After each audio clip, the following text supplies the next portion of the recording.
What's up guys, it's Will here from SHADOW ASCENT, signing back in, coming at you with another video today. And just recently I moved a few days ago. You can't probably tell by this camera angle, but there's a lot of unpacking that we've been up to, and it's the second time in the last year that we've moved. So obviously that brings a lot of stress, and for anyone who's ever experienced the transition of moving, it's tough, it's difficult, it's weird and awkward to grow accustomed to a new place. Now thankfully where we moved now is not necessarily a new area, it's a new place, of course, like a new home we're living in, but this is actually close to friends and family, so it's probably not going to be as awkward or difficult of a transition as it was last year when we moved away.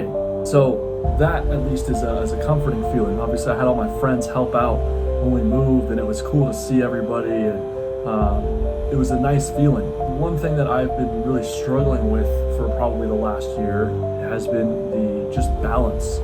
And balance is a bit of a vague term, because it's like, well, are you trying to talk about the work-life balance that people are referring to? And I would say that there's an extent of it that is attributed to that. I would also say it's mental balance. You know, you wake up in a day, right? Like right now, I'm still unpacking. I don't have a job yet, so I'm kind of just waking up, and it's like I've got all this unpacking to do and everything I have to still get done.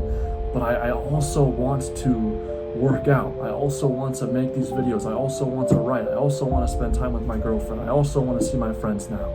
I also want to do hikes and you know, hobbies and things that feel fulfilling, that I enjoy. It's the mental side of that, of like, where do I begin? What do I do?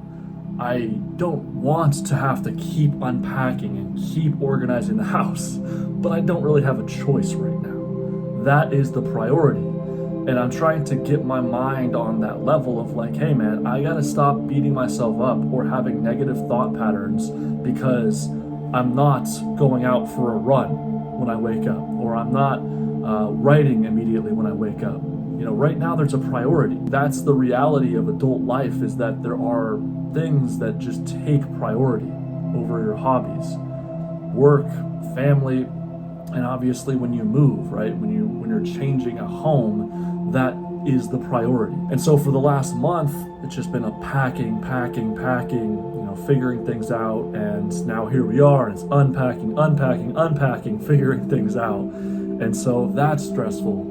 And there's some things coming up in the next month or so. I'm actually going to propose to my girlfriend, which is awesome, but also it's a lot. It's stressful. It's challenging having to talk to her parents as well, which is I am confident and hopeful that it will go well, but also something that I'm going to have to make the time to sit down and do, and also probably rehearse to an extent, which brings about a level of anxiety and trying to discover what job I actually want to do. I have one that is set up temporarily, the job I had before we moved, which is training and walking dogs, but it's not a long-term position.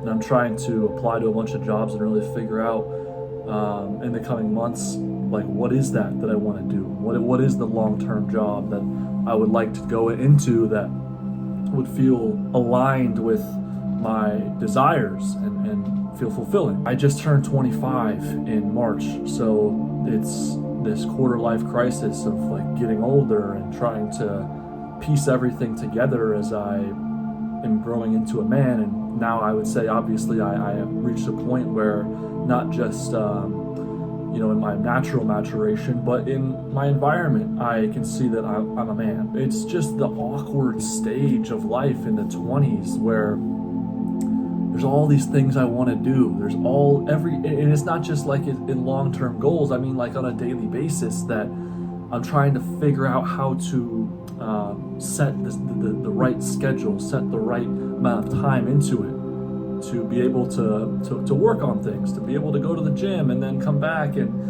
unpack everything for the time being, and then apply to jobs and write and make a video, and you know, also have some time to just relax. But right now there's still so much unpacking that it's like that's gotta be the priority. I mentioned the negative thought patterns that I've been kind of indulging in, and that's been hard to stray away from.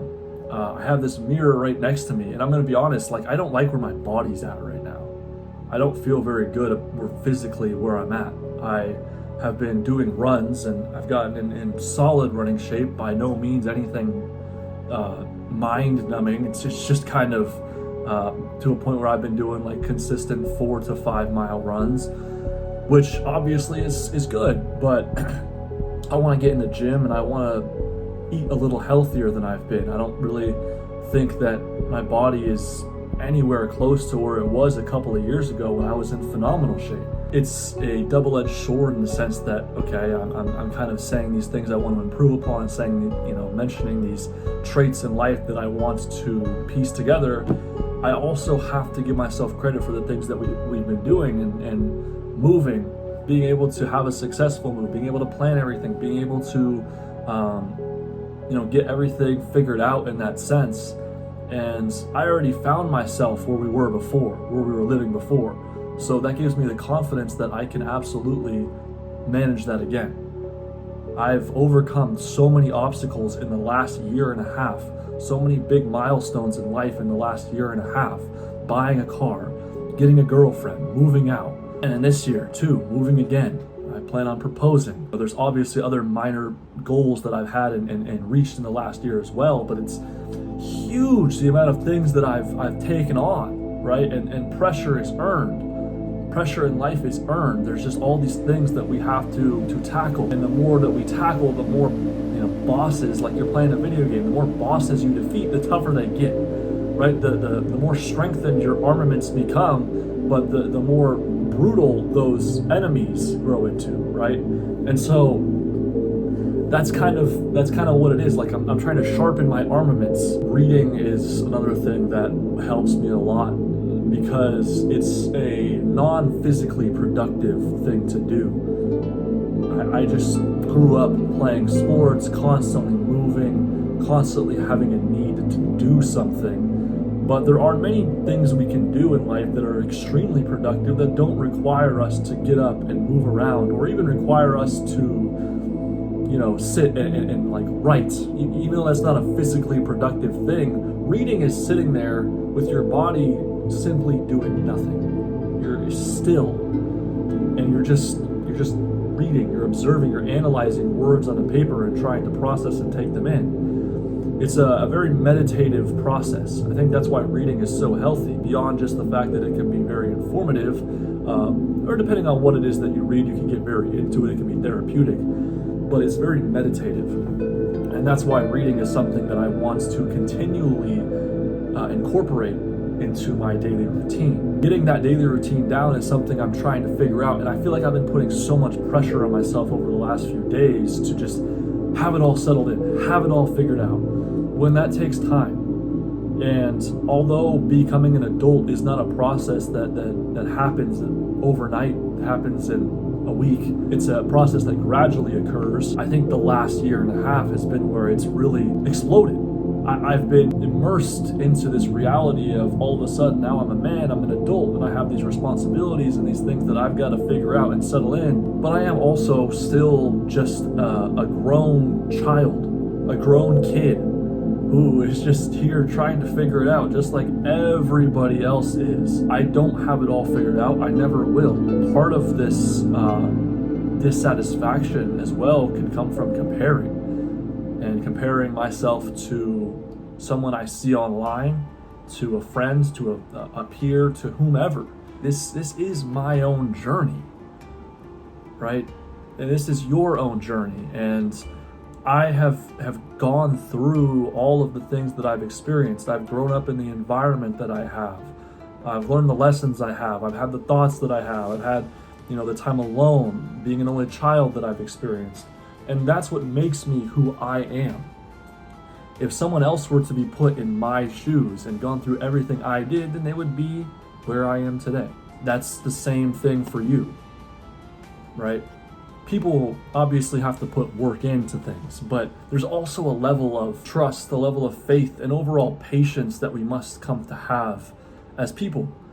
We're constantly expected to be working and doing and achieving and climbing up a mountain, but sometimes it's not as straightforward or linear as people like to make it seem. You climb up the mountain and, you know, you slip. You fall down a couple levels, right? You fall down a giant slope, and you have to figure out how to maneuver yourself back up. And sometimes that may not be the same route it was before. Sometimes you have to kind of circle around, do a lap, and find a more ideal way forward that will not only get you back to where you were, but perhaps propel you beyond where you were prior. And I say that figuratively, but you know, applying it to life as well, the way that we question, am I regressing? Am I doing enough? Am I doing what I can to garner the resources necessary for the life I want to live? Are my actions in line with who I want to be? These are questions that are important to ask, but not to excessively question. We have to center ourselves. There has to be ways to do that. And when I'm making this video and saying these words, I'm actually talking to you. I'm also talking to me, because my mind oftentimes likes to play these tricks, likes to overindulge in these negative thoughts. And the best way to get out of that is to just meditate. And what I mean by meditate isn't sitting there necessarily with your legs crossed, doing nothing, but it's to find something that puts you in a state of therapy, puts you in a state that you're reading, puts you in a state where you're writing, in a flow state. And that's why those things like exercising, reading, and writing are so healthy and beneficial. Doom scrolling on my phone is something I do. It's something that you do, I'm sure. Everyone does it, man. You know, everyone can relate to thoughts of self-deprecation, to feelings of insecurity. Everyone has it. Everybody, man. Everybody has insecurities. Now, I'm just as flawed as you are. I'm just as flawed as my neighbor, my new neighbor. Hopefully he's a cool guy. Actually, I haven't met him, but I'm just as flawed as him, right? Or her. I'm just as flawed as anybody, as everybody. I also need to not be so hard on myself for the little things. I can't do everything, man. Like I'm here trying to unpack everything, trying to get settled into this new home, and here I am worried about this and this and this and this and this. Calm. You have to find a way to center yourself. And as hard as that is, especially in the modern day and age, you've got to at least try and discover ways in which to do that. That's kind of what I wanted to talk about, man. Balance, balance, balance, balance. You know, not just in the physical realm, but mentally. It's so tough to achieve, but we have to find ways to do that. And I think our habits and daily routines speak for themselves in terms of where we're at, mentally, emotionally, spiritually, physically, financially even perhaps. But yeah, I hope you guys enjoyed this video. Thank you as always for tuning in. Much love, good vibes, and peace.